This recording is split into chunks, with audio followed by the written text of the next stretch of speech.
शिव जी की कथा। एक समय की बात है। एक नगर में एक सेठ रहता था। उसे धन धान्य किसी बात की कोई कमी न थी, लेकिन एक बात का दुख था कि उसके कोई संतान नहीं थी। इसीलिए वे शंकर भगवान की बड़ी पूजा पाठ किया करता। एक दिन पार्वती मैया ने कहा कि हे शिव शंकर भगवान, यह नगर सेठ आपका परम भक्त है, नियमित रूप से आपकी पूजा भक्ति करता है, आप इसकी इच्छा पूरी क्यों नहीं करते? जब शंकर जी ने कहा कि हे देवी, यह संसार कर्म भूमि है, इसमें मनुष्य जैसा कर्म करेगा वैसा ही फल पाएगा। इसके भाग्य में पुत्र सुख नहीं है, इसीलिए मैं इसे पुत्र की प्राप्ति का वरदान नहीं दे सकता।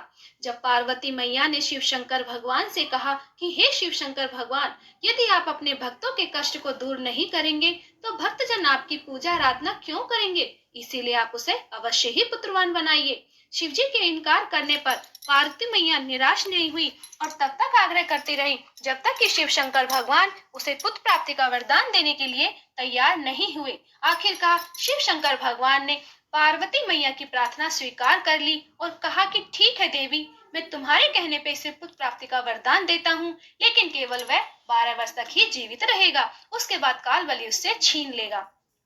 संजोगवश गौरी शंकर संवाद वह नगर सेठ सुन रहा था। उसे न ही खुशी हुई न ही दुख हुआ और वह उसी प्रकार पूजा भक्ति करता रहा जिस प्रकार की पहले किया करता था। समय बीतता गया।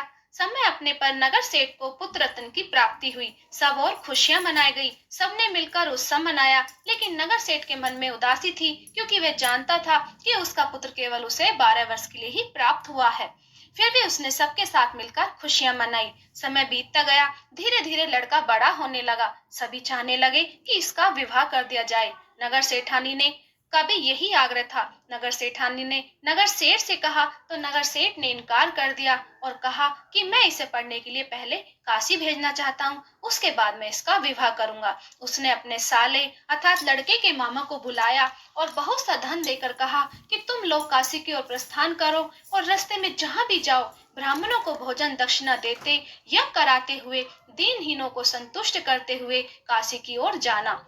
इस तरह से दोनों मामा भांजी घर से निकल पड़ते हैं और रास्ते में जहाँ भी जाते हैं ब्राह्मणों को भोजन दक्षिणा देते, यज्ञ कराते हुए, दीनहीनों को संतुष्ट करते हुए काशी की ओर जा रहे थे कि रास्ते में एक नगर पड़ा। उस नगर में राजा की कन्या का विवाह था। वर पक्ष वाले भयभीत थे, क्योंकि उनका वर एक का काना था। उन्हें एक सुंदर युवक की आवश्यकता थी। जब गुप्तचरों से यह समाचार मिला तो दोनों मामा भांजी उनके गुप्तचरों से जब यह समाचार मिला तो दोनों मामा भांजे को उनके पास बुलाया और अपना उद्देश्य समझाते हुए कहा, यदि आपका लड़का कुछ समय के लिए दूल्हा बना रहेगा तो बड़ा एहसान मानेंगे और बहुत सा धन देंगे। दोनों मामा भांजे तैयार हो गया। लड़का दूल्हा बनकर लड़की के द्वार पर गया। सभी ने लड़की के भाग्य की बड़ी सराहना की कि देखो कितना सुंदर वर मिला है। सभी कार्य सुखपूर्ण संपूर्ण हो गए और जब लड़का विदा होने लगा तो उसने राजकुमारी की चुन्नी पर लिख दिया कि हे प्रिय, तुम्हारा विवाह मेरे साथ हुआ है। मैं राजा का लड़का ना होकर नगर सेठ का लड़का हूँ और विद्याधन पढ़ने के लिए काशी जा रहा हूँ। तुम्हें जिसके साथ भेजा जाएगा वह एक आंख का काना है और वह तुम्हारा पति नहीं है। राजकुमारी ने अपनी चुनरी पर लिखी हुई बात को देखा, पढ़ा, सुना तो काने लड़के के साथ जाने से इनकार कर दिया और कहा कि यह मेरा पति नहीं है। फलते बारात खाली हाथ लौट गई। उधर लड़का काशी पहुंच गया, विद्याधन में जुट गया और मामा यज्ञ कार्य संपन्न करने लग गया। काफी दिन बीत गए। एक दिन लड़का कहने लगा, मामा जी, आज तो मेरी तबीयत कुछ ठीक नहीं जान पड़ती, मैं भवन के अंदर कमरे में जाकर लेटना चाहता हूँ। लड़का भवन के अंदर कमरे में जाकर लेट जाता है और कुछ देर बाद वह मृत्यु को प्राप्त हो जाता है। उसका मामा उसे लेने के लिए गया तो उसे मृत अवस्था में पाया। खूब रोया पीटा, चिल्लाया। जब उसे होश आया उसने कहा, यदि मैं अभी से ही रोना पीटना शुरू कर दूंगा तो यज्ञ का कार्य अधूरा रह जाएगा। अतः उसने धैर्य धारण कर समस्त कार्य निपटाया और उसके बाद जो उसने रोना पीटना शुरू किया उससे सभी के हृदय विदीर्ण हो गए। संजोगवश गौरी शंकर जी उधर से जा रहे थे। गौरी के कानों में करुण कंदर पहुंचा तो उनका वात्सल्य से हृदय भर गया और सही स्थिति का ज्ञान होने के कारण पार्वती मैया ने शिव शंकर भगवान से प्रार्थना की कि हे शिव शंकर भगवान, जिस प्रकार आपने अनुग्रह करके इसे 12 वर्ष की आयु प्रदान की, उसी प्रकार कृपा करके इसे जीवन की पूरी आयु प्रदान कीजिए, नहीं तो इसके माता पिता तड़प तड़प कर मर जाएंगे। शिव शंकर भगवान ने पार्वती मैया के कहे अनुसार उसको जीवन दान दे दिया। लड़का जीवित हो गया, अपनी पढ़ाई में जुट गया। इधर शंकर पार्वती जी भी अंतर ध्यान हो गए। इधर उनकी कथा, उनके यज्ञ कार्य भी संपन्न हो गए और पढ़ाई भी संपन्न हो गई। तो तो दोनों माँ भांजी अपने घर के लिए निकल पड़ते हैं और रास्ते में पहले की तरह जहां भी जाते ब्राह्मणों को भोजन दक्षिणा देते हुए, यज्ञ कराते हुए, दीनहीनों को संतुष्ट करते हुए जा रहे थे कि रास्ते में उसी नगर में पहुंचे जिस नगर में राजा की कन्या का विवाह हुआ था। संजोगवश उसके ससुर ने, लड़के के ससुर ने उसको पहचान लिया और आदर भाव के साथ राजमहल में ले आया। खूब आदर सत्कार मान सम्मान किया और एक सुमुहूर्त निकालकर पूर्ण दहेज के साथ अपने जमाता को विदा कर दिया। इस तरह से लड़का अपनी पत्नी को साथ लेकर अपने मामा के साथ अपने घर के लिए निकल पड़ता है और घर के समीप पहुंचने पर लड़के के मामा ने कहा कि तुम लोग यहीं रुको, मैं घर जाकर आने की खबर देने जाता हूँ। लड़के के मामा जब घर जाकर आने की खबर देने जाता है तो देखता है कि लड़के के माता पिता छत पर बैठे हैं और मन में संकल्प कर रखा है कि हम यहाँ से नीचे जब ही उतरेंगे जब हमारा लड़का स्वयं हमें नीचे उतारेगा, नहीं तो यहीं से कूदकर अपने प्राण गंवा देंगे। लड़के के मामा ने कहा तो उनको यकीन नहीं आया और लड़का स्वयं अपनी पत्नी को साथ लेकर छत पर गया, सहपत्नी सहित चरण स्पर्श किया, उनको हृदय से लगाया तो उनको यकीन आया और एक शुभ मुहूर्त निकाल कर खूब बड़ा उत्सव मनाया, मिलकर खुशियां मनाई। शिव जी की इस कथा को जो पढ़ता है, जो सुनता है, जो कहता है, जो हुंकारा भरता है, शिव जी की कृपा उस पर बनी रहती है। शिव शंकर भगवान उसकी सभी मनोकामनाओं को पूर्ण करते हैं। बोलो शिव शंकर भगवान की जय, बोलो शिव परिवार की जय। आरती।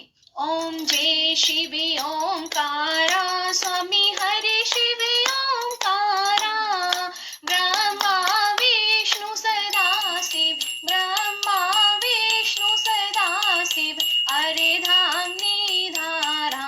ओम जय शिव ओंकारा, एकानन्य चतुरानन्य पंचानन्य राजे, स्वामी पंचानन्य राजे, हंसासन गरुड़ासन वृषवाहन साजे।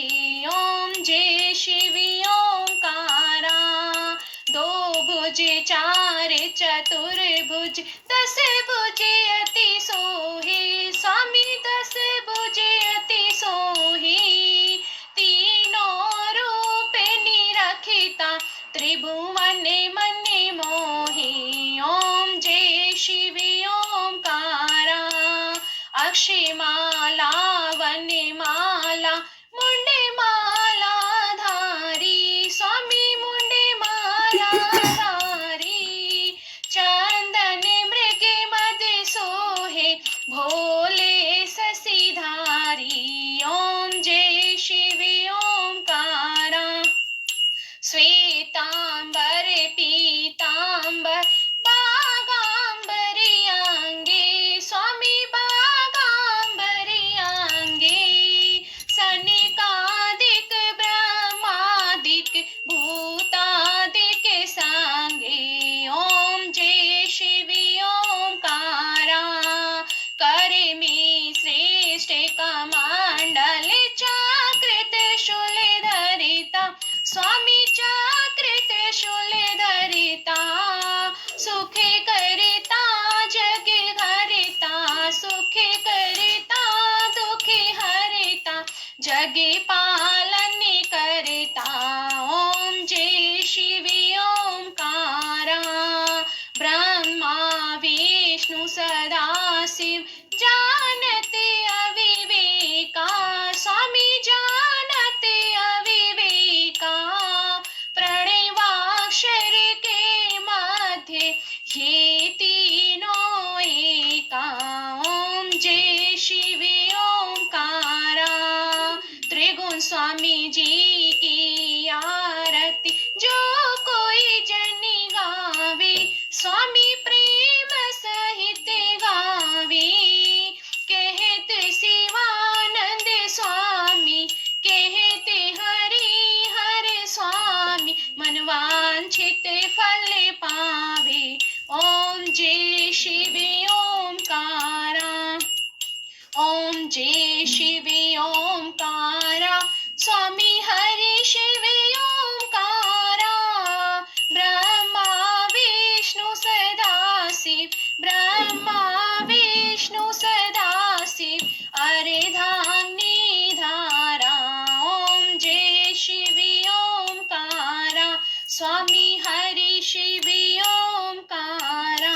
बोलो शिव शंकर भगवान की जय, शिव परिवार